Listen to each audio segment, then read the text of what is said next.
And well, here we have a giant slab thing, though not very old, about 32 years old, right? About that much, and yet a whopping width to be sure. It was left outside, though covered, because of the varnish. The moisture got in underneath, came up, and had nowhere to go because it was covered. When moisture evaporates, it goes up, not down. And so even though it wasn't completely covered underneath here, the fact that it was draped down, moisture set underneath, it penetrated the varnish, which is good. Varnish is recommended indoors, but for outdoor use, which this is used for with benches, should be with a type of oil, since it's going to be outdoors. In the process of taking off this layer of varnish, give it a good sanding again and bring it back to where it was supposed to be. There we go. And so when the moisture that's accumulated starts to sublimate, if it's covered with something, it's not going to go out and anywhere, and certainly not downward. But then it's going to just lay on here and do this to varnish. You know, it's like leaving a cup on such a table without a coaster underneath. It's going to, you know, do this, turn white and soft, and then bubble up. But with a nice breathable finish, that won't be a problem. Now then, it's important to scrape this off in small layers. All right, it's going to go, this has been multiple passes, little at a time, because you don't want to gouge the wood. And of course, you want to go with the grain. Back and forth. Sometimes you'll find an area where it's against the grain. For instance, like right here, you wouldn't want to pull it that way because you don't want to lift that grain up. And here we have the difference between almost ready to sand and another pass of scraping. Now we've revealed this beautiful redwood top. It's gorgeous. I don't know why people would put a dark coat on something so beautiful when a natural clear coat helps make the redwood pop. And that's most impressive for sure. You definitely want to keep your tool sharp at all times. Every so often you gotta sharpen the tool, in which case just make sure it's up against something that's not gonna move it, and a nice flat surface so that it doesn't wobble. And then find your angle, because you see there's an angle to it. It's not a sharp angle. And then start grinding. Do it evenly. Try not to move your arms up and down. Straight. What you'll do is you'll eventually feel it wearing away and getting flatter. It's a subtle touch and feel.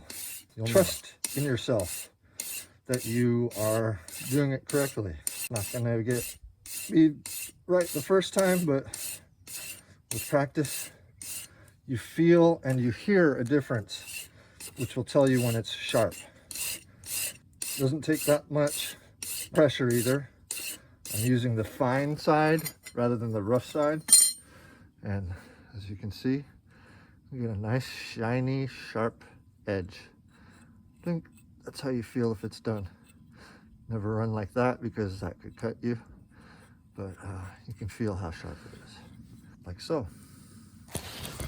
Now then, of course, could have used a stripper, not the kind you find in Vegas, but a paint stripper to take the varnish off.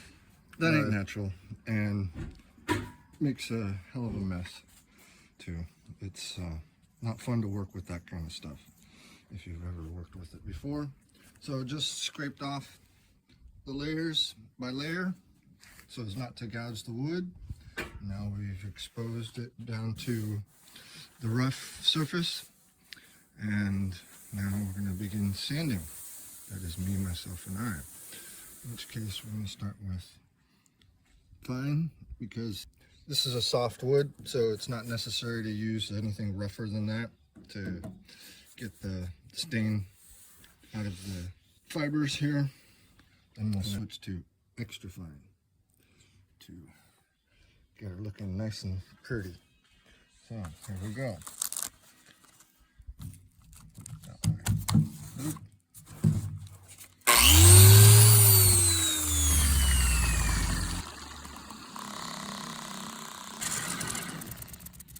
Alrighty then.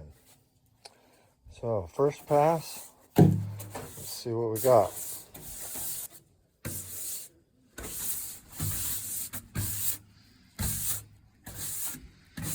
So that half has been sanded. This is what the other half looked like before. Now we've got nice clean cambrian layer and heartwood exposed. Making sure that you're definitely going with the grain as you're going back and forth. Even though this is a random orbital sander, it's important to stay with the grain. You don't want to go back and forth. And when you make your passes, you want them to be big sweeping passes, because this is a wide board and you don't want to create uneven undulations in it. You want to keep the plane surface as flat as you are given to begin with. All right, there's one pad. Let's move on to the next. Put a fresh one on. Ready to go. And when you're doing your passes, you don't want to press down too hard. Just let the weight of the machine do it for you, because you don't want to, again, make uneven grooves in it. Just glide passes back and forth. You're working slowly. You're not trying to get it all at once. You want to be even, so you're going to take it down in fine layers. Look at that. Never mind those brown spots. You want to work your way down to those. And it'll all turn out nice and even that way. And after you've gone through the scraping process, fine sanding and extra fine sanding, dust her off. But it's not enough to just do it with a cloth or a broom. Once you've got the dust off, you think you've got the dust off, you actually don't. Because if you want a baby fresh finish, you got to use tack cloth. It's just cloth impregnated with beeswax. And what it does is it will pull up any and all dust without lifting any grain, which is what a regular dry cloth would do. That's been done. And not because I'm a Dane, but I recommend Danish oil for such a project. And natural in particular, because you want the redwood to pop. You don't want it to look like what it used to look like. It could have been oak or something dark. You don't want to hide that. You want to bring out the beauty of the wood, but in particular, redwood. And you want to do this in a relatively cool environment, not freezing. You don't want there to be too much heat, and definitely out of the sun. That much doesn't matter. It's speckled shade and whatnot. The perfect weather for this project. Now then, when you apply, definitely put a liberal amount on. After you shake this thoroughly, especially if there's any kind of stain color in it, you want to get it on as quickly as possible. What's great about this stuff is this is going to ensure that that bubbling does not happen again, because it will sort of be a breathable surface instead of a hard, relatively impenetrable surface. And when you put it on all over as evenly as possible, it's going to soak in certain areas where it's more grainy, as opposed to the hard heartwood parts. And after about 15 minutes, then you put on another coat. So here we go. Point of no return, folks. Can't stop now. And you got to work kind of fast, not too fast. You don't want to be sloppy. And as you can see, where it's soaking in most of the places, and where it is definitely needing more soaking in, you want to keep moving the product back and forth and do a crisscross type of pattern so that you get an even coat. And you do that for as long as it takes to get all the oil to lay evenly, so it has a homogeneous penetration. Voila. Before, after. Look at that. Freaking gorgeous, man. Love this kind of stuff. Now then, you definitely want to start with the broad areas first, working your way around, back and forth down. And you're going to end up concentrating mostly in the end on the end grain, ironically, because that's going to soak in the most. As you can see, I've already put several coats on fresh, and there's already dry patches showing up. So you want to apply more in this area and keep brushing it in until it all soaks in evenly. Now then, what's cool about that product for this kind of outdoor use is that it's got UV protection in it and mildicide. So this won't get any kind of fungal infection. But some people think they could use linseed oil. That is pretty much what the base of this is. However, straight linseed oil is not something you want to use on an outdoor. The straight product linseed oil is what you put on your cutting boards.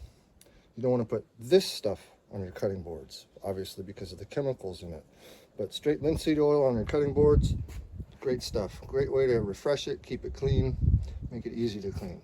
Now then, that first coat has been applied, and as you can see, it's pretty much mostly soaked in. We've gone past the 15-minute mark, and there's still wet patches, which is good. Now we want to apply a second coat so that that fully penetrates into those unsoaked in areas. And then after about 15 minutes of that, we're going to wipe the excess off, left over, and we'll have a nice dry finish. Whereas this one, we're still waiting for it to soak in, but it's doing mighty fine. Mighty fine. And having had sufficient time to soak in as much as possible and wait as long as possible before it completely cures, you want to take a nice dry rag, preferably not with a lot of fiber in it, and give it a good massage. You're going to massage the rest of this in and spread it out so that it's not shiny anymore. That'll give it a homogeneous and nice even look at the end, and you'll be done. All right, now then, who are you gonna call for your woodworking needs, huh? I wonder. I know somebody. That's right. You know who to call.